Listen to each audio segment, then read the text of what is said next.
Hello everyone, welcome to बिकी tutorials. और आज हम लोग पढ़ने वाले हैं फ्लेमिंगो बुक से चैप्टर नंबर 1, जिसका नाम है द लास्ट लेसन।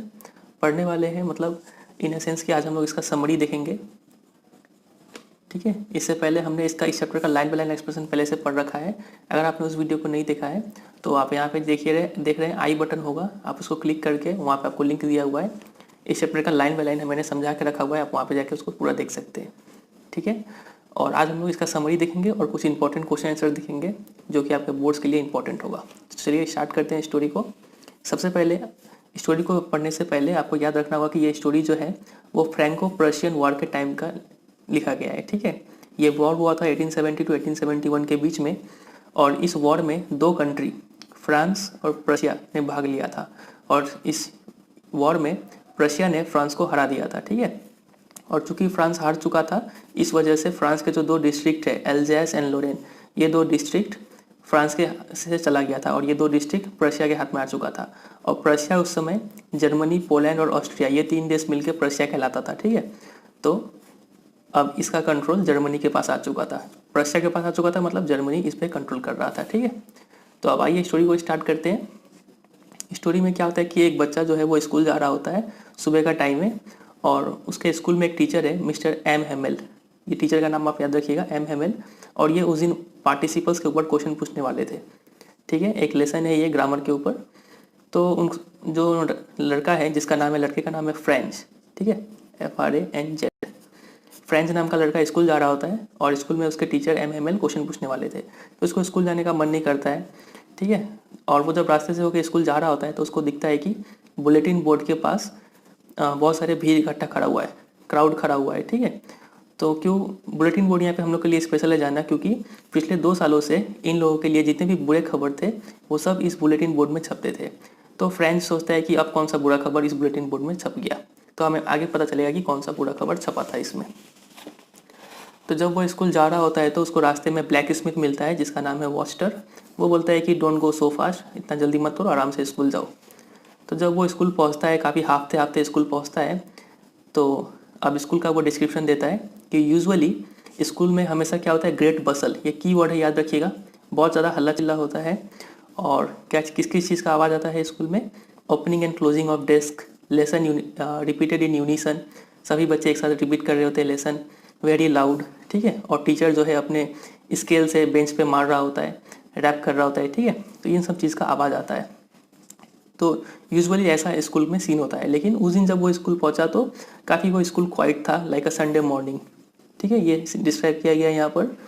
स्कूल में जाता है, लड़के का नाम है फ्रेंच। ठीक है, और स्कूल में जाके जब क्लास के अंदर जब जाता है तो देखता है कि उसके जो टीचर थे एम हेमेल, वो ब्यूटीफुल ग्रीन कोट पहन के आए हुए थे। हिज फ्रिल्ड मतलब डेकोरेटेड, उसके जो डेकोरेटेड शर्ट पहन के आए हुए थे, और लिटिल ब्लैक सिल्क कैप, एक ब्लैक कलर का सिल्क कैप पहन के आए हुए थे, ऑल एम्ब्रॉयडर्ड, कर सब पे कढ़ाई किया हुआ था। ठीक है, तो ये कुछ स्पेशलिटी था उस दिन का।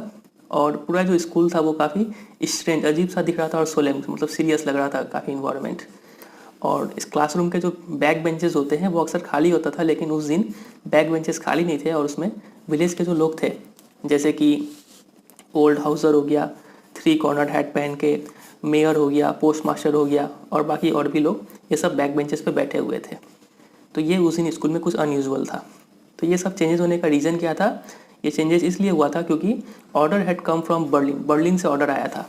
हमें पता है कि फ्रांस को प्रशिया ने हरा दिया था, और प्रशिया का एक कंट्री है जर्मनी। ठीक है, तो जर्मनी के बर्लिन से ऑर्डर आया हुआ था कि ये जो एल्जाइस और लोरेन, हमें पता है यही तो स्टेट है जो फ्रांस ने हारा था। तो एल्जाइस और लोरेन के जितने भी स्कूल्स है, अब उसी स्कूल्स में क्या पढ़ाया जाएगा, जर्मन पढ़ाया जाएगा। तो यही ऑर्डर बर्लिन से आया हुआ था। और हम लोग जो यहाँ पे देखे थे कि बुलेटिन बोर्ड के पास में भीड़ लगा हुआ था, तो वो भीड़ इसी न्यूज़ के लिए लगा हुआ था, यही न्यूज़ छपा हुआ था वहाँ पे, और वहाँ पे भीड़ इकट्ठा हुआ था। तो फ्रेंच को काफ़ी, तो टीचर बोलते हैं कि this is your last French lesson. तो फ्रेंच जो है उसको काफ़ी अफसोस होता है कि मैंने इतना दिन से सीरियसली पढ़ाई नहीं किया, और उसके बुक्स जो अब तक उसको काफ़ी बेकार लग रहे थे, वो बुक्स अब उसको क्या बन गए थे, ओल्ड फ्रेंड्स जैसे लग रहे थे। ठीक है, वो गिव अप नहीं कर पा रहा था। और एम हेमेल जो उनके लिए काफ़ी, जो फ्रेंड्स के लिए काफ़ी स्ट्रिक्ट थे, रूड थे, अब वो एम हेमेल भी क्या थे, उनको फ्रेंच को पसंद आने लगा था एमएमएल भी, ठीक है। तो काफ़ी अफसोस कर रहा है फ्रेंच की, अब हम और फ्रेंच को नहीं पढ़ पाएंगे, ठीक है। फिर आगे क्या होता है, फिर जो अब फ्रेंच को समझ में आता है कि फ्रेंच जो लड़का है उसको समझ में आता है कि जो क्लासरूम का बैक बेंचेस में जो लोग बैठे हुए थे उसको समझ में आता है कि ये लोग आज क्यों आए हुए हैं। ये लोग इसलिए आए हुए थे कि ये लोग क्या कर पाए, टीचर को आखिरी अलविदा कह पाए, ठीक है। It was their way of thanking our master for his 40 years of faithful service. तो एमएमएल जो है वो 40 साल से इस स्कूल में पढ़ा रहे थे और उनको फेयरवेल देने के लिए ये सब लोग आए हुए थे। फिर ये सब और है, तो एमएमएल बोलते हैं कि ये, तो एमएमएल अब बताते हैं कि काफ़ी अफसोस करते हैं कि मैं तुमको ठीक से पढ़ा नहीं पाया और तुम लोग भी अच्छा नहीं पढ़ पाए। तो इसमें कसूरवार वो पेरेंट्स लोग को ठहराते हैं, बोलते हैं कि पेरेंट्स लोग चाहते हैं कि स्टूडेंट्स के पेरेंट्स चाहते हैं कि तुम लोग फार्म में काम करो या फिर कोई मिल में काम करो ताकि तुमको एक्स्ट्रा पैसा मिल जाए। और जहाँ तक उनका खुद का बात है एमएमएल, वो अपने आप को भी दोषी ठहराते हैं और बोलते हैं कि मैं भी तुम लोग को काफ़ी सीरियसली नहीं पढ़ा पाया, ठीक है। मुझे जब भी टाइम मिलता था तब मैं तुम्हें अपने फ्लावर्स में पानी देने के लिए भेजता था तुम लोगों को, और जब भी मुझे फिशिंग जाने का मन करता था तो मैं तुम लोग को छुट्टी दे देता था। तो खुद को और पेरेंट्स को वो कसूरवार ठहराते हैं कि इन दोनों लोग रीज़न है कि बच्चों लोग को अच्छे से फ्रेंच लैंग्वेज नहीं सिखा पाए ये लोग, ठीक है। और जहाँ तक एमएमएल का बात है, उनका फ्रेंच के लैंग्वेज लेके क्या व्यू पॉइंट है वो भी याद करना है हमें। एमएमएल मानते हैं कि फ्रेंच जो है वो it is the most beautiful language in the world, ठीक है। The clearest, the most logical, सबसे क्लियरेस्ट लैंग्वेज है, सबसे मोस्ट लॉजिकल लैंग्वेज है फ्रेंच, ठीक है, अकॉर्डिंग टू एमएमएल। और वो बोलते हैं कि लोग गुलाम बन जाते हैं, लोग जब गुलाम बनते हैं तब उनके पास उस गुलामी से आज़ादी पाने का एक ही रास्ता है कि उनको अपना मदर टंग मतलब फ्रेंच आता हो, ठीक है। तो ये यहाँ पे लिखा हुआ है। तो ये सब वो बातचीत होता है और फिर वो क्लास में सबको ग्रामर पढ़ाते हैं। ग्रामर के बाद कुछ राइटिंग करते हैं सब कोई, और उस दिन क्लास काफ़ी शांत रहता है और सिर्फ पेन का चलने का आवाज़ आता है, इतना क्लासरूम शांत होता है बस। और यहाँ पे कुछ काम का बात है नहीं। फिर नरेटर बोलते हैं कि ये काफ़ी उनको दुख, ब्रोकन हिज हार्ट, जब वो एमएमएल को जब ये स्कूल छोड़ के जाना पड़ेगा, क्योंकि अब उस स्कूल में फ्रेंच लैंग्वेज नहीं पढ़ाया जाएगा, क्योंकि ऑर्डर आया हुआ है। अब फ्रेंच हटा के क्या पढ़ाया जाएगा, जर्मन पढ़ाया जाएगा। तो ये सब एमएमएल को स्कूल छोड़ के जाने में काफ़ी उनका ब्रोकन हिज हार्ट, दिल टूट रहा होगा, तो काफ़ी दुख पहुँचता है उनको। तो ऐसे करते करते अब क्लास चलते चलते 12 बज जाता है, और 12 बजने का बाद तो एमएमएल अब बोलना शुरू करते हैं कि मेरे दोस्त, इतना बोलते बोलते वो चौक मतलब उनके गले से आवाज़ नहीं निकलता है, काफ़ी वो इमोशनल हो जाते हैं, और लास्ट में वो बोर्ड पे लिख देते हैं विव ला फ्रांस। विव ला फ्रांस का मतलब लॉन्ग लिव फ्रांस, ऐसा बोर्ड में लिख देते हैं और बोलते हैं कि school is dismissed, you may go, school class खत्म है, अब आप लोग जा सकते हैं। तो ये था ब्रीफ समरी। अब हम लोग आते हैं इसके ऊपर कुछ क्वेश्चन आंसर्स डिस्कस करते हैं। तो इसके ऊपर टोटल 6 क्वेश्चन मैंने तैयार किया हुआ है, जो कि आपके एग्जामिनेशन के लिए बहुत ही ज़्यादा इंपॉर्टेंट है। तो देखिए, पहले अंडरस्टैंड कर लेते हैं। First question, what did French notice that was unusual about the school that day. French के अकॉर्डिंग क्या अनयूजुअल था। तो हमें पता है यूजुअली स्कूल में ग्रेट बसल हुआ करता था, ठीक है, और ग्रेट बसल के साथ साथ उस दिन क्या था, but that day it was very still, काफ़ी शांत था environment, like a Sunday morning. There was no opening और क्लोजिंग ऑफ डेस्क, ये आपको कीवर्ड है, याद रखना है। डेस्क के बंद होने का खुलने का आवाज़ नहीं था।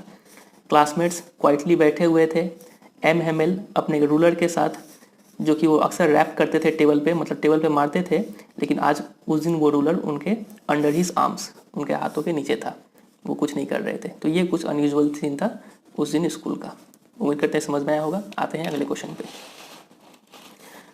अगला क्वेश्चन है, what had been put up on the bulletin board. Bulletin board में क्या छपा हुआ था। For the last 2 years all the bad news had come from the bulletin board. An order had come from Berlin to teach only German in the schools of Alsace and Lorraine. The Germans had put up notice on the bulletin board. उम्मीद करते समझ में आ गया होगा। अब आते हैं अगले क्वेश्चन पे। What changes did the order from Berlin cause in school that day? इस ऑर्डर के वजह से स्कूल में क्या क्या चेंजेस आया। तो पहला चेंजेस ये था कि the teacher M Hamel had put on his best dress. उस दिन वो अपना बेस्ट कपड़ा पहन के आए हुए थे। कौन सा बेस्ट कपड़ा था। His beautiful green coat, his frilled shirt and a little black silk cap. और ये सब क्या था, एम्ब्रॉयडर्ड किया गया था। ऑल एम्ब्रॉयडर्ड, ठीक है।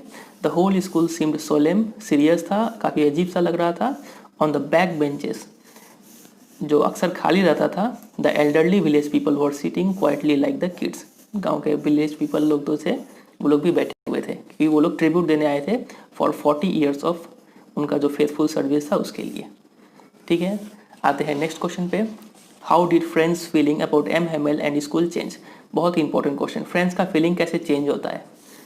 तो he came to know that it was the last French lesson, from the next day they will be taught only German.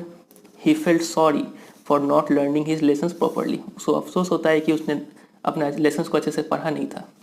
His books का जहाँ तक बात है, जो उसके लिए बर्डन था, वर नाउ ओल्ड फ्रेंड्स, अब उसके ओल्ड फ्रेंड्स हो गए थे। His feelings about M Hamel also changed, he forgot about his ruler के बारे में भूल गया, और how cranky he was, cranky मतलब रूड, कितने रूड थे वो भी भूल गया। उसको फ्रेंड्स को अब एम हेमल पसंद आने लगे थे।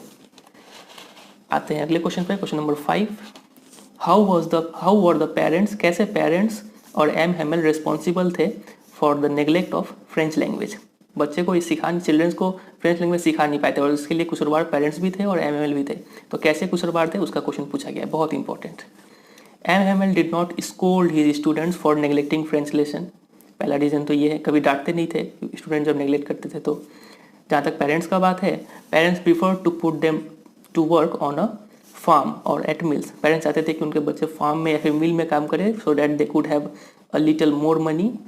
M Hamel had often sent his students to water his flowers, फूल में पानी डलवाते थे, और जब उनको फिशिंग जाने का मन करता होता था तो वो हॉलीडे दे देते थे। तो इस तरीके से पेरेंट्स और एम हेमल कुशलवार थे। अब आते हैं आखिरी क्वेश्चन पे जो कि इंपॉर्टेंट है, question number 6। What are M Hamel's views about French language, M Hamel के क्या क्या व्यूज़ है अबाउट फ्रेंच लैंग्वेज, बहुत important. M Hamel told his students that French was the most beautiful language, पहला व्यू पॉइंट ये था। It was the clearest and the most logical language, key word है ये सब, जो भी हम अंडरलाइन कर रहे हैं ये सब की वर्ड है, आपको आंसर में ये सब वर्ड मेंशन करना है। He asked them to guard it, उन्होंने बोला कि ये इस लैंग्वेज को बचा के रखो और कभी भूलो नहीं, बिकॉज क्योंकि जब लोग गुलाम बनते हैं तो जब तक उनके पास अपने लैंग्वेज पर होल्ड हो, मतलब लैंग्वेज उनको आता हो, mother tongue, it was as if they had the key to the prison, वो ऐसा था कि मानो उसके गुलामी से आज़ाद होने का एक चाबी हो वो लैंग्वेज। तो यही है फिर, ये 6 क्वेश्चन बहुत ही इंपॉर्टेंट है, और ये 6 क्वेश्चन का लिंक आपको डिस्क्रिप्शन में मिल जाएगा।